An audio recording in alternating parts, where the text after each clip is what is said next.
अभय सिंह चौटाला ने एक बयान दिया कि वास्तव में जिला तो डबल ही बनना था, हांसी को इसलिए बनाया कि वहाँ पे महत्वाकांक्षा है और कॉलोनियां काटने के लिए, बयाना को लाभ पहुंचाने के लिए जिला बना दिया।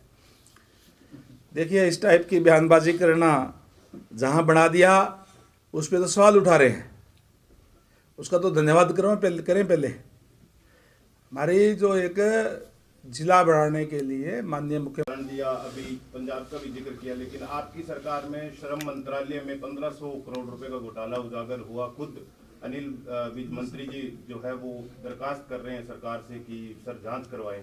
देखिए, हमारे यहाँ पे मैंने जैसे पहले कहा कि हम जीरो टॉलरेंस पे, कोई भी चीज़ हमारे सामने आ जाती है तो हम उसके ऊपर तुरंत कार्रवाई करने का काम हम करते हैं। उसके अंदर तो क्योंकि अनिल विज जी ने कहा है तो वही बता सकते हैं, मुझे इस बारे में कोई तथ्य मेरे पास नहीं है कोई भी। सबसे पहले तो आप सबका धन्यवाद, आप आए आज। जैसे अभी माननीय हमारे महामंत्री जी ने बताने का काम किया कि कांग्रेस पार्टी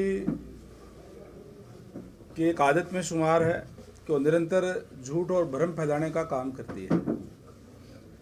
आज इस बहुत ही महत्वपूर्ण विषय जो हमारे श्रमिकों से जुड़ा हुआ है, उस विषय को लेकर के आप सबसे रूबरू हुए हैं कि जो मनरेगा स्कीम थी उसका नाम अभी वीबी जी राम जी के नाम से नई योजना लेकर के हमारी सरकार आई है और तरह तरह की बात कांग्रेस पार्टी के लोग, विपक्ष के लोग इसके बारे में कर रहे हैं। कोई भी योजना अगर कोई अच्छी भी लेकर के आते हैं तो भी वो केवल उसका विरोध करने का काम करते हैं। मैं आपके माध्यम से खासकर विपक्ष के साथियों से कहूँगा कि इस योजना से पे बोलने से पहले वो इसको पढ़ करके देखें, समझें और उसके बाद में इस पर टिप्पणी करेंगे तो ज़्यादा बेहतर रहेगा। लेकिन विपक्ष के लोगों को इस बात से कोई मतलब नहीं है कि इसमें और सुधार करने का काम किया है। उन्होंने तो केवल और केवल विरोध करना है और आज कोई भी अच्छी चीज़ लेकर के आते हैं तो भी उसका विरोध करते हैं। इसीलिए आज उनकी हालत प्रदेश में भी, देश में भी इस तरीके की हुई है, क्योंकि लंबे समय तक कांग्रेस पार्टी ने इस प्रदेश के अंदर भी, देश के अंदर राज करने का काम किया और जब जब उनकी सरकार आई तब तब उन्होंने ये कह करके वोट हथियाने का काम किया कि कांग्रेस का हाथ गरीब के साथ, लेकिन सत्ता में आने के बाद में उनको गरीब दिखाई नहीं देता था। और आज जो वीबी जी राम जी योजना भारत सरकार लेकर के आई है श्रमिकों के लिए, ताकि उनको रोजगार मिले ज़्यादा से ज़्यादा, उनका हक ना छीने जाएं, और उसका भी वो विरोध करने का काम कर रहे हैं। मनरेगा के अंदर बहुत सी कमियां थी उस योजना में, केवल और केवल जो मनरेगा के नाम पे पैसे पास कर दिए काम और उसके बाद में मशीनों से काम करवा लिया, मशीनों से काम करवा करके और मजदूरों को पैसा नहीं मिलता था, केवल कहीं खड़े खोद दिए, बूर दिए, इस टाइप के काम थे। उसके अंदर सुधार करते हुए जहां मनरेगा के अंदर 100 दिन की रोजगार की गारंटी थी, वीबी जी राम जी में 125 दिन की गारंटी देने का काम किया है। इसमें 10,000 रुपये, अगर मैं हरियाणा की बात करूं तो सालाना हमारे श्रमिकों को ज़्यादा मिलेंगे। और हमारी सरकार ने हमेशा ही श्रमिकों का ध्यान करने का काम किया है। पंडित दीनदयाल उपाध्याय का जो मूल मंत्र है अंत्योदय, अंतिम व्यक्ति को सरकारी सेवाओं का लाभ पहले मिले ताकि वो भी आगे आ सके, और उसी के तहत आज उनको ज़्यादा लाभ देने का काम इसमें किया गया है। क्योंकि पहले 100 दिन का था, 125 दिन हो गए। आज हरियाणा प्रदेश है कि ऐसा प्रदेश है जिसमें सबसे ज़्यादा न्यूनतम मजदूरी दी जाती है। 400 रुपये हम न्यूनतम मजदूरी देते हैं, 25 दिन एक्स्ट्रा हो गए तो 10,000 रुपये सालाना ज़्यादा हो गए। और उसके अंदर किस तरीके के घपले और घोटाले अगर के मैं बात करूं तो बहुत सी जगह पे, हमारे पड़ोस के अंदर पंजाब है, इसके अंदर भी हमारे माननीय कृषि मंत्री जी गए थे और उनके आगे लोगों ने इस बात की जो शिकायत करने का काम किया कि हमें कोई मजदूरी नहीं दी जा रही, और उसमें से जब उन्होंने चेक करने का काम किया, माननीय हमारे जो केंद्रीय कृषि मंत्री है, पंजाब में 13,304 पंचायतें हैं, उनमें से केवल 5,915 ग्राम पंचायतों के एक सोशल ऑडिट के अनुसार 10,663 वित्तीय गबन मामले सामने आए। यानी कि काम हुआ ही नहीं और पैसे हड़पने का काम जो है वो किया गया। इस तरीके से श्रमिकों के साथ धोखा करने का काम जो कांग्रेस की सरकार है उसके दौरान हुआ है। इन तमाम चीज़ों को रोकने के लिए, इन घोटालों को रोकने के लिए जी राम जी हमारी सरकार जो लेकर के आई, ताकि श्रमिकों को ज़्यादा लाभ दिया जा सके, कि श्रमिक जो है इस देश को आगे ले जाने में, इस देश को विकसित करने में का बहुत अहम योगदान है। कड़ाके की ठंड के अंदर भी वो कार्य करते हैं, तपती हुई दोपहरी के अंदर भी लगातार अपनी मेहनत से वो कार्य करने का काम करते हैं, और इसीलिए उन लोगों को ज़्यादा लाभ मिले। इसमें भी जो काम का समय होता है, खासकर जो फसल की जो निकालते हैं उस समय में खेतों में बहुत ज़्यादा काम होता है। उस जो दो हमारी जो आती है रबी और खरीफ की जो फसलें हैं, उस समय में एक महीना के अलावा जो है 10 महीनों के अंदर 125 दिन का काम श्रमिकों को दिया जाएगा, तो क्योंकि उन दिनों के अंदर किसान के पास उनको और ज़्यादा श्रमिकों को पैसा मिल जाता है, वो वहाँ काम कर लेता है। तो इसलिए इस तरीके की योजना का लगातार वो इस बात का विरोध कर रहे हैं। और मैं कांग्रेस के साथियों से पूछना चाहूँगा, मैंने तो शुरुआत जो पंचायती राज से करने का काम किया, 2000 से लेकर के 2005 तक मैं जिला परिषद का मेंबर था, 5 से 10 तक मैं जिला परिषद का वाइस चेयरमैन भी था। उस समय इस स्कीम का नाम SGRY था, उससे पहले उसका नाम जवाहर रोजगार योजना था, तो इसका नाम नरेगा भी हुआ। तो उन्होंने क्यों चेंज करने का काम किया? समय के साथ साथ कमियों को दूर करने के लिए नाम चेंज किए जाते हैं, नई योजना लाई जाती है। जी राम जी भी इस कमियों को दूर करने के लिए, जो इस योजना के अंदर कमी थी उसको ठीक करके और हमारे श्रमिक भाइयों को डायरेक्ट उसका लाभ मिले, इसके लिए हम लाने का काम किया है। जिस तरीके से पूर्व प्रधानमंत्री जो कांग्रेस के समय में स्वर्गीय राजीव गांधी जी हुए हैं, वो कहते थे कि जब मैं 1 रुपया सेंटर से भेजता हूँ तो 15 पैसे गांव में पहुँचते हैं। ये हालात कांग्रेस के राज में मजदूरों के साथ था, श्रमिकों के साथ था। पता नहीं किस किस के नाम चढ़ा देते थे। अब इस स्कीम के अंदर बाकायदा से जियो टैग से जो काम होंगे और उनका टोटल उसके अंदर डेटा होगा, ताकि किसी भी श्रमिक के साथ कोई जाति नहीं होगी, कोई फर्जी नहीं चढ़ा सकेगा। जो काम करता है उसके खाते में सीधे पैसे जाएंगे, इसकी व्यवस्था की है। आज हमारे देश के यशस्वी प्रधानमंत्री अगर 2,000 रुपये किसान के खाते में किस्त भेजते तो सीधे उसके खाते में जाता है, 1 रुपया भी नहीं कटती। 6,000 रुपये साल को उसको उसके जो किसान है उसके खाते में चला जाता है सीधा। यूँ नहीं है कि कोई बीच में कोई बिचौलिया कोई रख लेगा या और कोई हो जाएगा। इसी जो कमियां थी इस योजना के अंदर, उसको दूर करने के लिए ही नई स्कीम लाने का काम हमारी सरकार ने जो है वो किया है, और इसका लगातार विरोध करने का काम कांग्रेस के लोग कर रहे हैं। इसका मतलब ये है कि वो गरीब का भला नहीं चाहते, वो ये नहीं देख सकते कि इन गरीब लोगों को क्यों इस बात का लाभ मिल रहा है। इसलिए लगातार ये एक भ्रम फैलाने का काम जो है लगातार कांग्रेस के लोग कर रहे हैं। इन्होंने चुनाव के समय में भी भ्रम फैलाने का काम किया था। संविधान की पत्रिका हाथ में लेकर के ये कहा था कि भारतीय जनता पार्टी की अगर सरकार आ गई तो संविधान को बदलने का काम कर देगी। इस तरीके का भ्रम फैलाया था, और वो लोग भ्रम फैला रहे थे जिन्होंने अपने समय में संविधान की धज्जियां उड़ाने का काम किया। आज उसी तर्ज के ऊपर इस जो VB जी राम जी लेकर के आए हैं, तो इसके ऊपर भी वो सवाल उठाने का काम कर रहे हैं, जबकि इसका नाम कई बार उनके समय में पहले ही बदला जा चुका है। और आज वो कह रहे हैं कि ये क्यों बदल दिया जी। आज इसके अंदर जो जो काम होते थे उसके अंदर और भी काम इसके अंदर शामिल करने का काम जो है हमारी सरकार ने किया है, चाहे वो जल प्रबंधन की बात हो या और इस टाइप के काम जो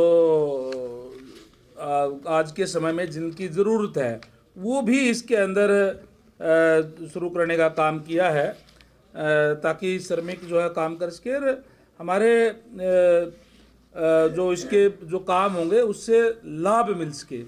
और इस बात में इस बार पीछे इसका जो बजट है वो भी पहले की तुलना में काफ़ी बड़ा बजट करने का काम जो है किया है। कांग्रेस के समय में जो बजट होता था उससे तो 4 गुना बजट जो है हमारी सरकार ने करने का काम किया है।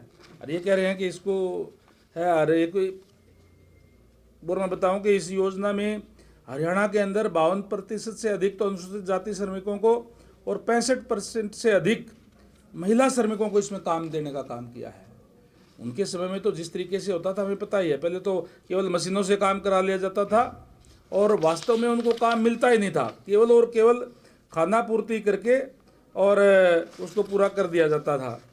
तो इस तरीके के हालात उस समय के अंदर थे। इसे आज इस वर्ष 1,51,282 करोड़ रुपए इस काम के लिए आवंटित करने का काम केंद्र सरकार ने किया है। पिछले साल ये राशि 88,000 करोड़ थी, वो जो उस समय तक का सबसे ज़्यादा इसके लिए आवंटन था।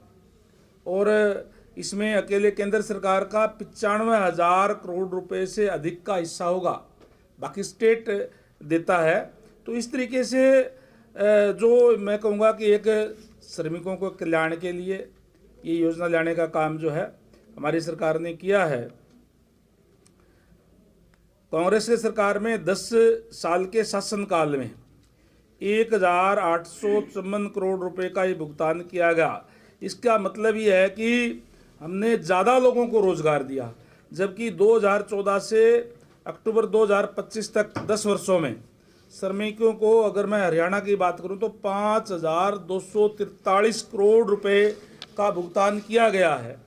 आप देख सकते हैं कि 5 गुना से भी ज़्यादा हमारी सरकार के अंदर जो है ये किया गया है। और जैसे मैंने पहले बताया कि इस तरीके की योजना बनाई है जिससे जियो टैग किया जाएगा और सैटेलाइट के जरिए इसरो के भुवन पोर्टल पर अपलोड किया जाएगा, जिससे यह सुनिश्चित होगा कि भ्रष्ट ठेकेदार व अधिकारी जो है इस परियोजना का पंजीकरण जो है गलत तरीके से नहीं हो पाएगा। यानी कि सही हाथ तक जिसको जो वास्तव में जो ज़रूरतमंद है उस तक जो काम कर रहा है उस तक इस योजना का लाभ पहुंचे। इसलिए इसके अंदर हमने जो सरकार ने जो है वो चेंज करके और जी राम जी लेकर के जो आए हैं। सर, इसमें कांग्रेस का आरोप ये है कि इसमें गैर जिम्मेवार जो इसके जो प्रारूप को चेंज करके इसको ठंडे बस्ते में डालने की तैयारी है, आजीविका प्रभावित होगी, रोजगार की गारंटी खत्म होगी। मैंने कहा कि कई गुना ज़्यादा बजट इसमें दिया गया है और केवल गलत बयानबाजी करके, तथ्यों रहित बात करके, कांग्रेस की एक आदत है कि वो इस तरीके की बयानबाजी करके लोगों को भ्रम में डालने का प्रयास करती है। लेकिन प्रदेश की देश की जनता आज उनको जान चुकी है, इसके इनके कोई भ्रम में आने वाले नहीं है। ये मोदी जी की गारंटी है और मोदी जी की गारंटी का मतलब गारंटी पूरी होने की गारंटी। तो इसमें किसी को कोई संशय नहीं है और कांग्रेस के लोगों ने हमेशा ही झूठ बोलने का काम किया है। योजना पर भी देर रात तक में बड़ा एक्शन लिया है, 2 एसडीओ के सस्पेंड किया है। देखिए, हमारी जो सरकार है जीरो टॉलरेंस की सरकार है और मैंने तो डिपार्टमेंट संभालते ही सबसे पहले कहा था कि गुणवत्ता के साथ कोई समझौता नहीं किया जाएगा, ना ही हम जो है गुणवत्ता पे अगर कोई कमी होगी तो उसको बर्दाश्त करेंगे। उसके तहत ही जो ये गंगा गाम की जो बात आप कर रहे हैं इसमें कुछ कमियां पाई गई थी, जिसमें जो अधिकारियों के खिलाफ भी कार्रवाई की गई है। 2 एसडीओ को सस्पेंड किया गया है, एक जेई को सस्पेंड किया गया है और एक एक्शन के खिलाफ भी चार्जशीट की गई है। और जो ठेकेदार है उसको भी उसके खिलाफ भी कार्रवाई करने का लिखा गया है। सर, नियमितताएं क्या है इसमें, क्या नियमितताएं मिली? उसके अंदर काम में गुणवत्ता जो थी, जो काम में जो रोड़ी थी वो जितनी डालनी चाहिए थी वो कम डाली गई थी। उसमें उसमें हमारे जो अधिकारी है उनकी भी जिम्मेवारी होती है कि साइट पे रह करके उसको चेक करने का काम करें। ठेकेदार को भी पूरी डालनी चाहिए। सर कल जो आपका प्रेस नोट जारी है उसमें 2 एक्शन के खिलाफ चार्जशीट की है जी। एक एक्शन और 2 एसडीओ और एक जय, तीनों को सस्पेंड किया गया है और एक के खिलाफ चार्जशीट की गई। सर और भी महाग्राम के गांव में काम चल रहा है जी, तो उनकी भी कोई मॉनिटरिंग नहीं, हम समय समय पर सैंपलिंग करते हैं, जांच करवाते हैं और कहीं अगर कमी पाई जाती है तो कोई चाहे काम करने वाली एजेंसी हो और चाहे हमारे जो भी जिम्मेदार अधिकारी हैं उनके खिलाफ कार्रवाई करते हैं। सर अभय सिंह चौटाला ने एक बयान दिया कि वास्तव में जिला तो डबल ही बनना था, हांसी को इसलिए बनाया कि वहाँ पे महत्वाकांक्षा है और कॉलोनियां काटने के लिए, बयाना को लाभ पहुंचाने के लिए जिला बना दिया। देखिए, इस टाइप की बयानबाजी करना, जहाँ बना दिया उस पर तो सवाल उठा रहे हैं, उसका तो धन्यवाद करें पहले। हमारी जो एक जिला बढ़ाने के लिए माननीय मुख्यमंत्री महोदय ने कमेटी का गठन किया गया था और वहाँ का जहाँ से भी ज़िले बढ़ाने की कोई बात आई थी उस पे उस कमेटी ने अपना वर्किंग की है और अपनी रिपोर्ट देने का काम किया है। 80 की रिपोर्ट आ गई थी, उसको बना दिया गया है। बाकी भी अब क्योंकि जहाँ जहाँ भी ज़रूरत होगी, जहाँ जहाँ ठीक समझेगी तो और बनाए जाएंगे। वो तो कमेटी डिसाइड करके और अपनी रिपोर्ट के आधार पर ही अगली कार्रवाई होती है। डवाली इस दौर में शामिल था सर, टर्म्स पूरी करता है वो काफी। हाँ जी, डवाली इस दौर में शामिल था, जो कंडीशन टर्म्स है वो पूरी भी कर रहा है डवाली।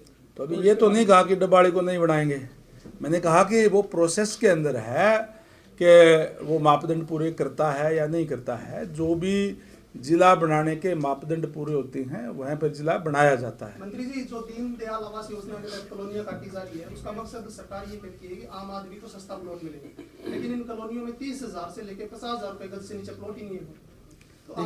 तो देखिए आम आदमी का दीनदयाल जो योजना है वो इसलिए बनाई गई है कि जो ये अवैध कॉलोनियां कट रही है, जो बिना प्लानिंग के कॉलोनियां कट रही है और जिसमें फिर लोगों को दिक्कत और परेशानी होती है, उसमें गलत जगह पैसा ना लगे। दीनदयाल कटने का मतलब ये है कि वो प्लानिंग से है और वो उसके अंदर डेवलपमेंट भी सारी होगी और सरकार से अप्रूव्ड है।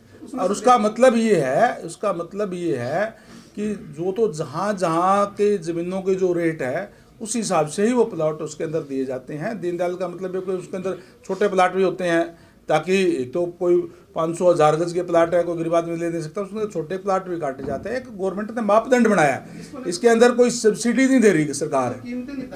भाई कैसे कर सकते हैं आप किसी की कीमतें निर्धारित? आप गुड़गांव का अलग रेट है, यहाँ का अलग रेट है, कलेक्ट्रेट भी फिक्स है और जो किसान जो अपनी कोई भी ज़मीन बेचता है, लैंड ओनर, और कोई खरीदने वाले उसके अंदर फिर डेवलपमेंट करके बेचते हैं उसको, तो उसके अंदर वो नहीं होता। ये कोई सरकार की स्कीम है, ये अप्रूव्ड करती है सरकार, इसमें तय करती है कि ये मापदंड होने चाहिए तो उसको पास किया जाएगा, नहीं तो नहीं काटने दी जाएगी। क्योंकि अवैध कॉलोनी काट करके फिर वो कबूतर खाने से बन जाते हैं, वो बड़ी दिक्कतें आती है लोगों को। प्लानिंग के तहत इसमें काटी जाती है। सर एक ना आपने पंजाब के आंकड़े दिए हैं सर मनरेगा में कि 10,663 जो वित्तीय गबन के मामले पाए गए पंजाब में, तो हरियाणा में कितने मामले गए? मैंने कहा ना कि अभी जो चीज़ें जो सामने आई है वो आपको बताने का काम किया है। बहुत सी जगह ऐसी थी, मैंने तो कहा कि मैं तो पंचायती राज से चुन करके उसके बाद में MLA और MP में बना हूँ, मैं तो खुद उसमें रहा हूँ। हमने देखा है उसके अंदर किस तरीके से मशीनों से काम कर लेते थे और उसके ऊपर जो मिस्टॉल वगैरह वो चढ़ा दिए जाते थे। तो वो चीज़ें ना हो इसलिए ये नई योजना लेकर का है। इसके अंदर कोई भी गलत काम नहीं होगा। जो पैसा है, जो मजदूरी है, वो सीधे जो लाभार्थी को उसमें मिलेगी। सर आपने पंजाब का उदाहरण दिया, अभी पंजाब का भी जिक्र किया, लेकिन आपकी सरकार में श्रम मंत्रालय में 1500 करोड़ रुपए का घोटाला उजागर हुआ। खुद अनिल विज मंत्री जी जो है वो दरखास्त कर रहे हैं सरकार से कि सर जांच करवाएं। देखिए हमारे यहाँ पे मैंने जैसे पहले कहा कि हम जीरो टॉलरेंस पे कोई भी चीज़ हमारे सामने आ जाती है तो हम उसके ऊपर तुरंत कार्रवाई करने का काम हम करते हैं। उसके अंदर तो क्योंकि अनिल विज जी ने कहा है तो वही बता सकते हैं, मुझे इस बारे में कोई तथ्य मेरे पास नहीं है कोई भी लेकिन जो भी है तो उसकी जांच होगी, जो कोई दोषी होगा उसके खिलाफ कार्रवाई होगी। श्रम मंत्रालय का मतलब ये नहीं है कि कोई श्रमिकों के पैसे या उसके है या पता नहीं क्या हुआ, तो वो बता पाएंगे भी मामला क्या है। तो ये वीबी जी राम जी जो है ये श्रमिकों की है, ताकि उनको पैसा मिल सके, उनको मजदूरी मिल सके, उनको रोजगार मिल सके। सर, इस योजना को लेकर कार्य जो है अभी उसे लेकर जनता में थोड़ी कंफ्यूजन है, जो मनरेगा को लेकर काम कर रहे थे। क्या जिस प्रकार से उस योजना में मनरेगा में काम करवाया जाता था, क्या इसमें भी उसी प्रकार से कार्य होंगे? बिल्कुल निश्चित तौर पर मिलेगा, और उसके अंदर कार्यों की और ऐड करने का काम किया है, ताकि उससे जो गांव को लाभ भी उसका जो है मिल सके, और नए काम भी उसके अंदर जोड़े गए। सर, इंफ्रास्ट्रक्चर की बात की जा रही है, क्योंकि इसमें जल संचय को लेकर और ग्रामीण सुधार को लेकर एक इंफ्रास्ट्रक्चर जो है वो भी तैयार करना है। हाँ बिल्कुल, मैंने कहा ना कि जो मूलभूत ज़रूरियात है जो गांव के विकास के लिए, डेवलपमेंट के लिए, वो भी उसके अंदर और ऐड किए गए हैं, ताकि उनको मजदूरी भी मिले और वो विकास करें। Thank you.